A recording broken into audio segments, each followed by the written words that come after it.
Hello guys, welcome to my channel. Episode की शुरुआत पद्मनी से होती है। वो क्यारा को गले लगाती है और संजय की जान बचाने के लिए उसे शुक्रिया कहती है। क्यारा कहती है कि तुम मेरी फैमिली हो। राजमाता कहती है कि धन्यवाद क्यारा। नंदिनी भी कहती है कि हमने आपका बहुत बुरा किया और आपने पापा की जान बचाई। वीर को संजय की जान बचाने वाली एक लड़की की याद आती है। वीर कहता है कि तुम बहुत बहुत धन्यवाद क्यारा। पद्मनी रानी को देखकर मुस्कुराती। रानी हैरान रहती। वीर रानी को देखता है। फिर नंदिनी जय को बुलाने की कोशिश करती है। वो कहती है तुम कहाँ थे, घर में इतना कुछ हो रहा था। वो कहता है कि जासूस की तरह काम मत करो, मैं इस घर में था। नंदिनी कहती है कि तुम तब भी नहीं आए जब पापा ठीक नहीं थे। वो कहता है कि मैं डॉक्टर हूँ या एम्बुलेंस ड्राइवर। नंदिनी कहती है कि तुमसे बात करना बेकार है। वीर कहता है पापा हमें अब आपकी सेहत का ख्याल रखना है, मैं ये कहने के लायक नहीं हूँ। संजय कहता है कि आराम करो, सब ठीक है। विक्रम कहता है पानी लाओ। रानी पानी लाती। संजय याद करता है कि रानी ने उसे पानी दिया था। वो कहता है कि तुम मेरे बीमार पड़ने से पहले तुम मेरे लिए पानी लाई थी, लेकिन उसके बाद। पद्मिनी कहती है कि वो डर गई थी, वो भाग गई थी, लेकिन क्यारा ने सब कुछ संभाल लिया। संजय कहता है धन्यवाद क्यारा।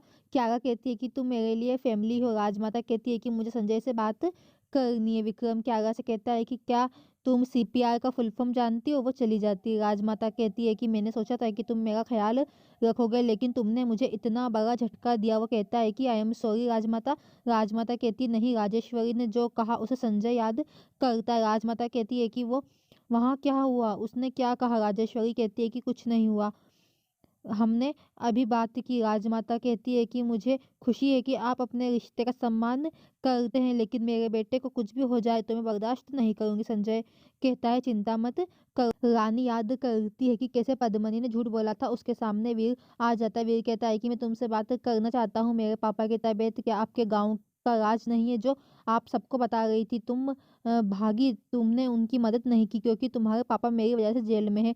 तुमने मेरे पापा की मदद क्यों नहीं करी। रानी कहती है कि तुम नशे में थे। वो कहता है कि तुम नहीं थी। वीर कहता है कि तुमने क्यों नहीं किया। रानी कहती है कि मैंने वहाँ सब किया जो आपने मुझे बताया था, सीपीआर दवा। वो कहता है कि तुम कितनी झूठी हो। क्यारा ने जो किया उसका श्रेय लेते हुए क्यारा ने किया। वो भी नशे में थी, लेकिन उसने कोशिश की और तुमने एक तरफ खड़े होकर देखा कि क्या हो रहा है। रानी कहती है कि क्यारा खुद नशे में थी, मैं झूठ नहीं बोल रही हूँ। वो कहता है कि मुझे लगा कि तुम कम से कम ईमानदार हो, लेकिन तुमने साबित कर दिया कि तुम झूठी हो। रानी रोती है, कहती है कि मैं अपने पापा का वादा निभाती हूँ, मैंने कुछ भी अच्छा नहीं किया, लेकिन मैंने वही किया जो मुझे करना चाहिए था।